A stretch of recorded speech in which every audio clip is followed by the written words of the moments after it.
So we get to the bridge, there's a tent, and there are about 6 soldiers. Maybe 3 are sitting down and some are milling around. And, it's a intimidating situation, right?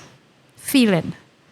And I presented my doctor's letter, and he read it, and then he threw the letter to his colleague, and he laughed, and he said, they just went to a doctor, and I paid off a doctor too.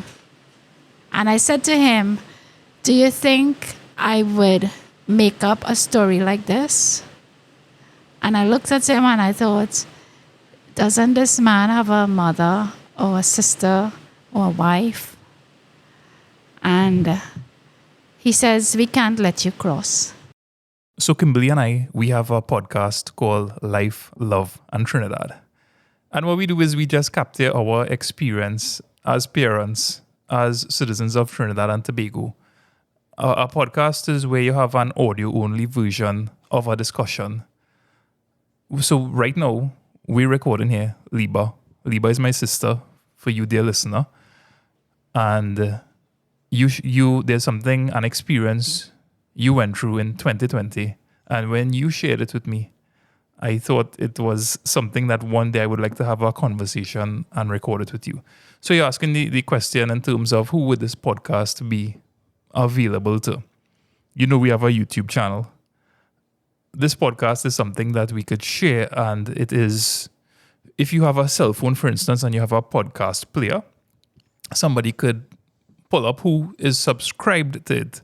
Maybe it might be a Trini based in Trinidad or some other part of the world, and they follow the podcast. This conversation, it will be public. In terms of how many people it may reach, is very difficult for me to say that. You can't predict these things. You could share the experience. If I could just give a kind of quick background in it. It is in 2020 where you were based in Venezuela. You have a certain health situation that needs attention, desperate attention, and you have to make your way out of Venezuela and then get to a place where you could be helped. Maybe a lot more than in Venezuela at the point in time. If we decide to share it at the end, we share it. Okay, that's good. So this is my sister Liba, and we'll get to that story in 2020 and her departure from Venezuela. But maybe to put things into perspective, you could tell us a little bit first of what are you doing in Venezuela? Or how did you get to Venezuela, and how long were you in Venezuela? In 2005, I went to Venezuela to do missionary work and to preach the gospel. So I was in Venezuela for 15 years until 2020 when I was forced to leave the country because of my health condition.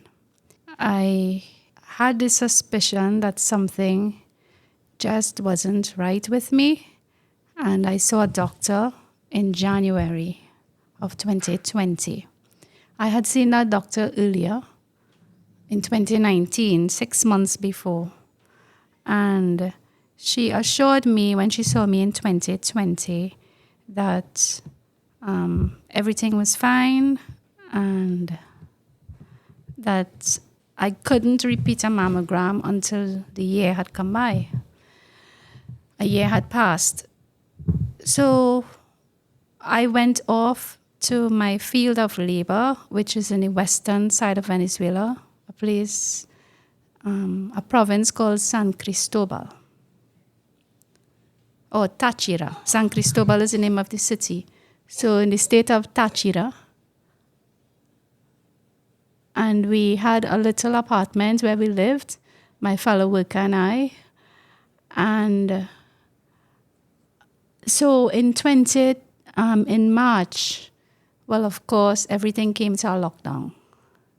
We had an experience earlier in the month of February where we went back to Caracas to get our resident visa renewed. And we had made that application, and we just went back hoping that the visa would be ready. But they told us that it wasn't ready. So we left Caracas immediately on a night bus. And on the journey back at 1 o'clock in the morning, we were stopped by immigration. The bus was stopped. and they checked our ID cards, everybody on the bus, and then they asked my co-worker and I to disembark. So we got off of that bus, and they said to us that we were illegal in the country. And we said we were not illegal. We had actually gone to immigration the day before, or the very day. And immigration had said that our papers were not yet ready. We had paid already for this process to be done, okay? And they said, like, come back in a month or come back in 2 months. So more than that had passed. For my co-worker, it was, I would say, at least 6 months had passed.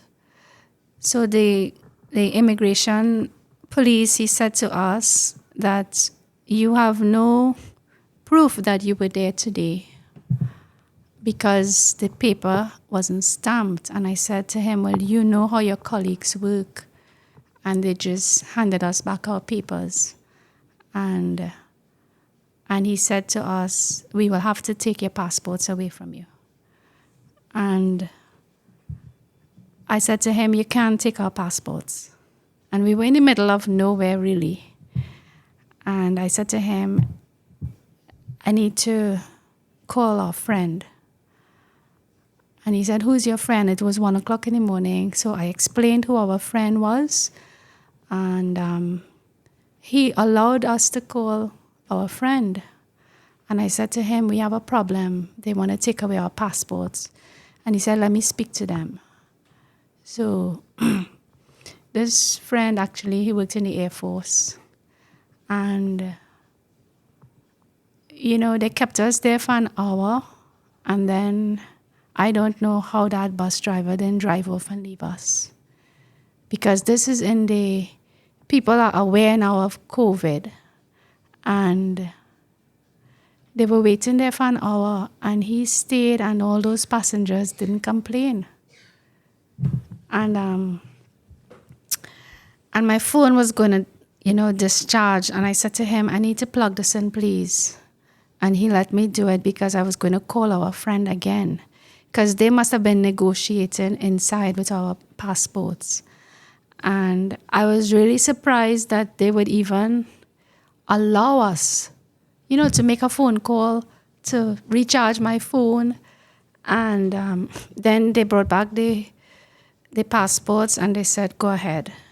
And they didn't even, I'm sure they were very surprised that they didn't even ask us for money.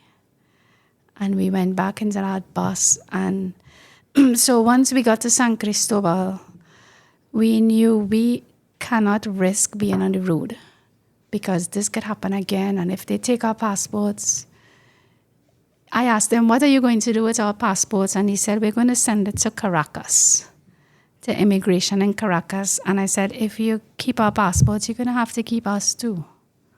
Because without that documentation, you're nobody. So once we got to San Cristobal, we knew we were grounded. And so by the month of March, when lockdown came, I was very aware of the discomfort and that something wasn't right, but there was no moving to go to a better city. So the months were passing. Actually, I was very active, even though there was a lockdown. I mean, you can't really limit a nation that is in crisis. Like, people can't be on the road and all of that. So life went on. I mean, on a daily basis, people were walking to wherever they had to go. And we lived to the back of where we rented. There's a nice highway. And because there was a lack of gasoline in the country, fuel, and cars really couldn't be on the road as they would have liked to, it was often very empty, the highway, so we would walk a lot. And it's beautiful mountain country. And I was aware that this doesn't feel right, what I'm experiencing. So one day I called a retired gynecologist among our friends who lived in Valencia. And she said to me, do you have cancer in your family? And I said, yes, a lot of cases. And she said, you have to come to Valencia as soon as possible. And I knew that as soon as possible was not possible because there was a lot taking place that limited us to leaving that place. And How far is Valencia from where you're staying? so that could have been, I would say at least 10 hours by Okay. bus. So you'll be forced into taking a bus and perhaps ending up in the same position with another immigration officer. Exactly. And a lot of checkpoints. And so the months were passing. And then, of course, COVID cases were coming up all over the country. And Valencia, the big cities were quite affected. People outside of Venezuela were forced back in because with the pandemic, they can't work, they can't pay their rent, and so they started coming back into the country. And that was not without its trial for them. So when, let's see. So in October, I felt there's so many cases of COVID-19 in Valencia. Maybe I should at least try and get a mammogram done in this small city. And we found out where we could get it done. And from the time I did the mammogram and I looked at the technician's face or the lady who was doing it, I went there knowing something wasn't right. And she said to me, you need to see a specialist. And I did go to the specialist, and she had to do a procedure. She had to take a biopsy of the lump. And, it was felt if there is something, you have to leave the country because medical care is so poor, even in the best clinics. You have to provide everything that you need, maybe. And you couldn't get certain things in the pharmacy, antibiotics, all of that. Anyway, I knew Trinidad was closed. I knew a lot of countries were closed. Barbados was still open. And in my heart, I was beginning to think, well, maybe I have to consider Venezuela as an option. So we went to get the biopsy done, and the lady, the doctor, she examined me and she said to me, I think it's in your lymph nodes already. And she set a date. Everything was like clockwork. She set a date and she said, we'll do the biopsy. So we went back, and, that procedure was extremely painful. And when I was there, she kept injecting, and she said to her nurse at one point, she said, I am feeling this as much as she's feeling it. And I bled, and then I knew in my heart, you can't even consider labor a big operation here if a procedure like this is so complicated. And she said to her nurse after it was over, she said, this needle is not working properly. So she was there fighting up with a syringe that wasn't working well. And of course, when we left the clinic, it was evening time and hardly any cars on the road because of the lack of fuel. Also, people were afraid of being stopped by the police to know why they were on the road. And I said to a policeman, I said, are there any taxis? And I think he really felt sorry for us because I left there in so much pain. I actually was holding myself. And so he went with us to the side of the road, and he was stopping every car, and every car he could. And people were refusing to stop because, of course, it's during the pandemic. And then they are suspicious. And maybe he wasn't a policeman. Maybe he was more like a security for the clinic. Because if it was a policeman, I guess they would have to stop. Anyway, I said to I said to my friend, we're going to have to walk. And we started to walk. And it was already getting dark. And we walked a little way. And we had done that walk before and after.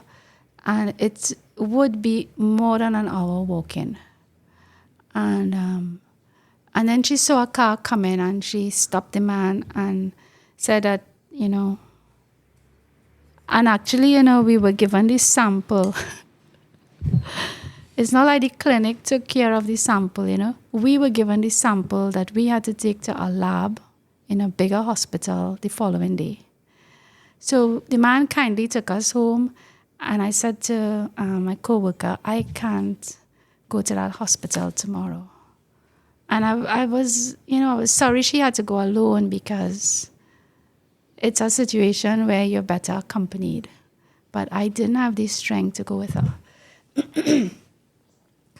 So we were told to come back in a week's time. Maybe a week or less. And we went back and we opened up the results. Of course, I saw carcinoma. These things didn't really mean a lot to me. It was in Spanish.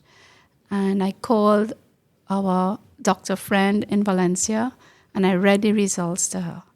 And she was trying to sound really positive, maybe, it's not as bad as, it's not too bad. Anyway, I was very accepting, I would say, of the results. And I knew now it's about a plan, and you're going to just have to get into a plan of action now. So you can't even deal with really the results. And we were advised that we will have to leave the country. And I was asked, so where are you going to go? And I said, I don't know, because Trinidad is closed. I thought of Barbados. And because we have a surgeon friend in Barbados, I called her. And, when I spoke to her, a very lovely lady, but in my heart I felt Barbados is not the option. And to even get to Barbados, but this was not the reason, because they were going to make everything possible that I would get help. But to get to Barbados, I would have had to go to Germany and then come back down to Barbados when they checked out the flights. So you're in Venezuela? Yes. But to get to Barbados, you would have to go to Germany? Yeah, through Colombia, because Venezuela was closed. Their airports were closed. So it meant really getting out of Venezuela. And I must say that I saw the hand of the Lord all the way, because we were working in a field that was right on the Colombian border. This is the same place, Táchira, San Cristobal. But there were complications even to get to the border, because you're not allowed to be on the road without permission. And you're in a situation where you don't have the visa or the work permit. Can I call it a work permit? It's a resident visa. Okay, so it entitles us to work. Right, so you don't have this documentation. You could be stopped at any time Yes. and end up in a similar situation. Yes. So actually, the day that we were going to get the results, we took a bus into the city and we had to walk up the long avenue. And we went into our store, and as we were going into this store, a gentleman was coming out, and he said to my coworker, he said, "Hey, don't you remember me?" And I just stood there listening to the conversation. And he said, "I still work taxi, and I had done some trips for you all when you worked here in previous years."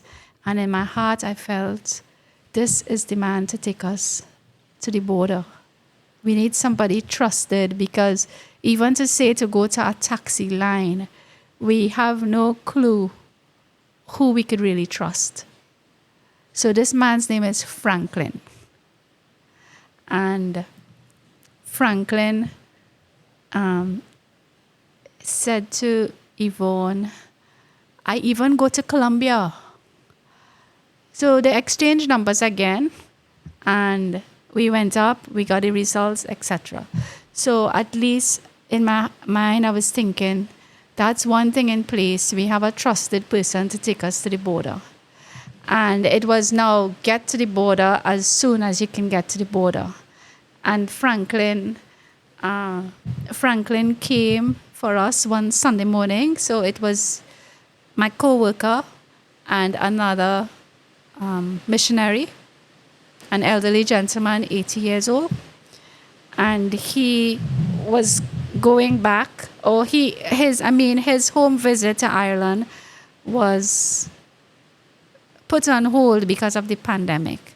But he was now coming to try to get out of the country with us and accompany us.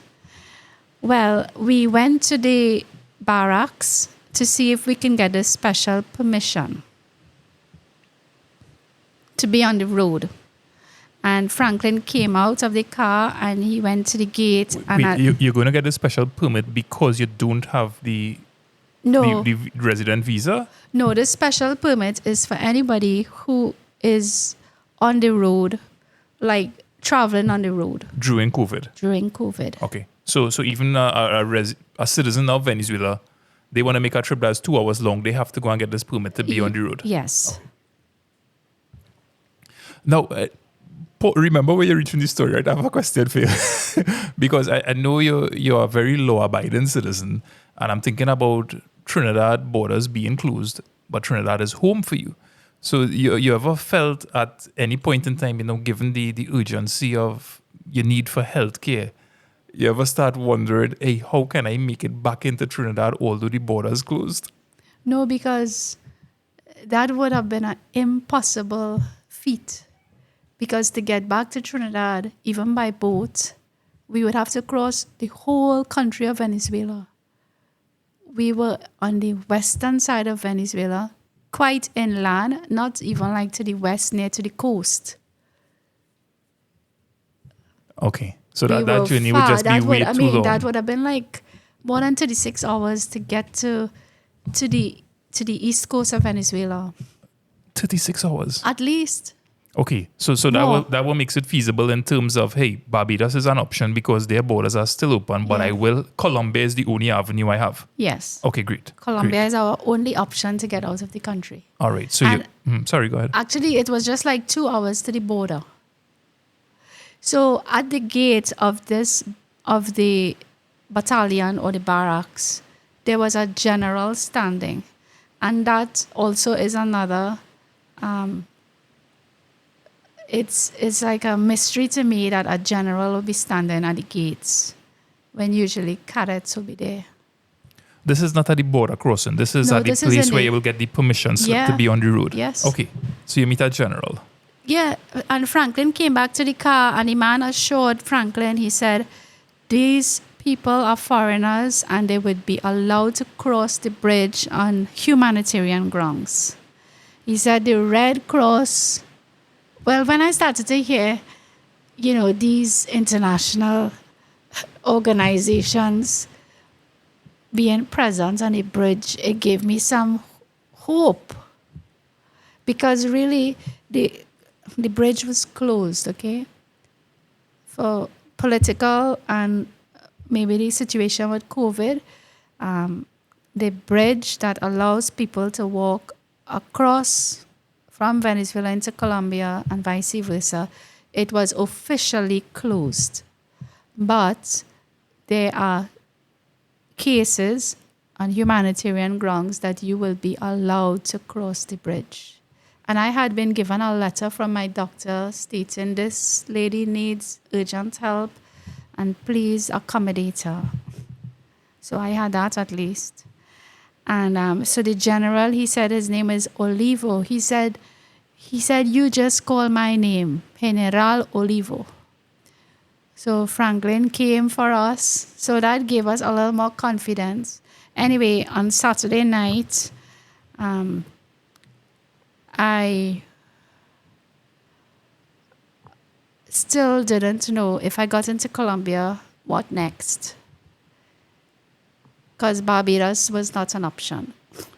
And in the conversation, it was suggested, I know it was out of deep concern and care, that at least I should get to the UK and take it from there and get help in the UK.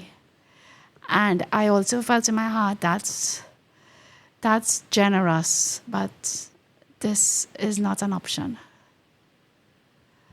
Not an option from what point of view? Because I thought, right enough, I do have a cousin in the UK, but how could I land up on my cousin and her family? And I saw the big picture of taking chemotherapy. And in the midst of the pandemic, they will have a patient on their hand. And I felt, this is not for them. So I called Mommy about 10 o'clock. And she said to me, I am just off the phone speaking to Jackie in Cayman Islands. And Jackie and her brother, Dr. Steve, they said, when you get into Colombia, get your visa. And we will try to get you on a flight into Cayman. So Cayman really didn't have its borders fully open, but they were accommodating their citizens. And it's not like, I only found this out afterwards, it's not like they had daily flights or weekly flights from the States into Cayman. It was all very controlled and very limited. So at least I went to bed feeling like I saw light. Like it looked hopeful. So it was like I had something else. It wasn't just getting to Colombia. There was something beyond Colombia. So we left early one Sunday morning, and Franklin was very nervous because here he was carrying 3 foreigners across the border, across into Colombia, to the Colombian border. And he was worried about our luggage. He felt they would check us. They would see that we're foreigners. And he had a lot of fears because he knows these people and he knows what they give. And it wasn't his first trip because he would have taken passengers several times to the border. But he was extremely nervous. Okay. So it's 2 separate days we're looking at here. One day you all would have gone and met the general, or Yes. all this is happening on one day? No, Okay. we were lining up, putting things in place, and once okay. we were Okay. assured. Right, so you put things in place, and then in the nighttime you're resting, and you kind of have a direction beyond Colombia. Yeah. Okay, so a separate morning now is where Sunday we're heading morning. towards. Do you recall the name of this bridge by chance? It's on the border to the west of Venezuela. Yes, I forgot the name of the bridge, Okay, all right. So let's go. Take it for that morning. But it's not like it's a proper like a highway bridge, because before in the good days, trucks and cargo would be brought across. It's only in latter years it's just a sea of people crossing the bridge. And the exodus out of Venezuela. So Franklin said to us, well, we're going to have to agree on something. You all are from the Red Cross. You all represent the Red Cross. And I said, no, Franklin, we cannot say that because we are not from the Red Cross. We do not work with the Red Cross. I said, we can't say it. You can say it if you like, but we cannot say it. And, his car was... You could feel every bump, that hole that we went into. You could hear all the, You wonder if a piece of the car would be left behind, or you might be left behind in the road. And I looked at the beautiful countryside early morning.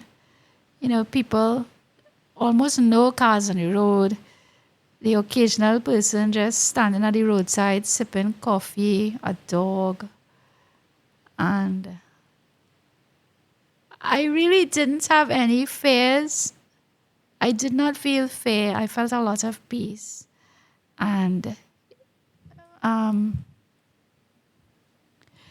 but then, we would pass people walking now, because people were, not as many, but people were walking back to the Colombian border. And some of them, you could tell their shoes were too tight. You could tell their load was too heavy. Some even had their shoes slung across their shoulders because they couldn't take the uncomfortable shoes anymore. It's difficult for me to imagine that we're talking about 10 people here, 20 people. What volume, quantity of people we're talking about? You might pass about 3, and then further up the road, you might pass 5. You might pass 1 person. And these are Venezuelans heading to the bridge, hoping to get into Colombia. Yes. But I don't think they would be heading to the bridge, because the bridge was officially closed.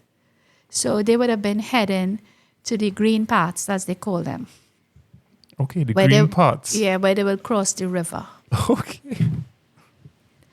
And when we got to the first checkpoint, Franklin was so nervous. He was almost outside of the car, and the guard was standing with his big machine gun.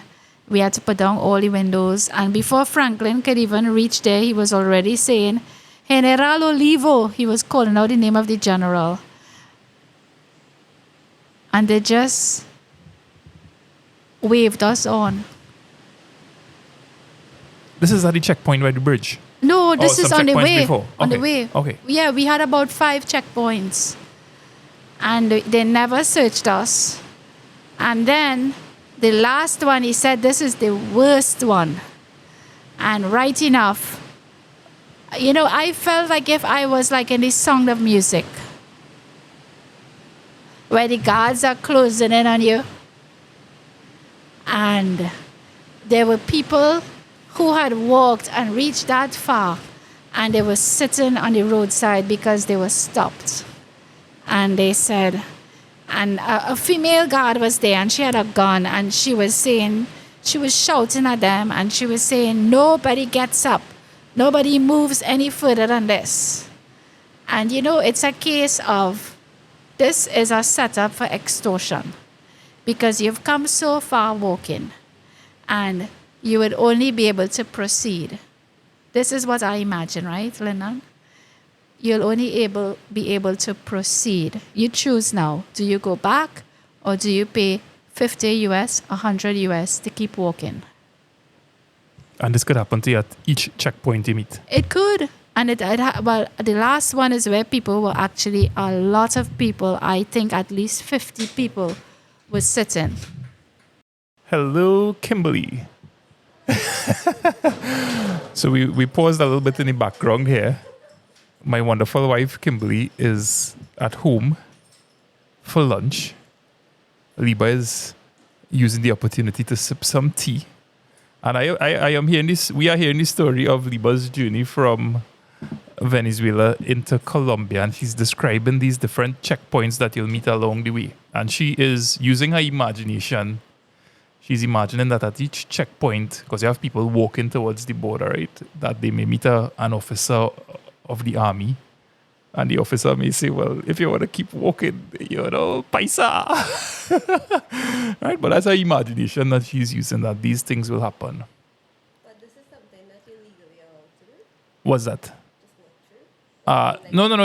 It will be a bridge that I guess they have some sort of immigration presence, and they will check your paperwork. But at this point where it's happening, because of COVID, the borders, this bridge is officially closed. So Liba is hoping that when she gets to the bridge, that on humanitarian grounds, is how you describe it, that you will be allowed to cross from Venezuela into Colombia. So you want to keep going? Sure. Yeah, right. Pull your microphone a little closer and let me go. So anyway, the car was kept a little longer at that point. The guard looked at us. He searched our faces. And, I really, after that point, didn't feel any fear, that I could look at him straight in his eyes. But I know they could be capable to do anything, right? And then he said, go on. So that was, we knew, well, we've come this far, and the impossible so far has been made possible. So we get now to the beginning of the bridge. It's official. You would see the immigration of Venezuela, the Republic of Venezuela. And there's a guard. There's not a lot of movement because it's Sunday too, right?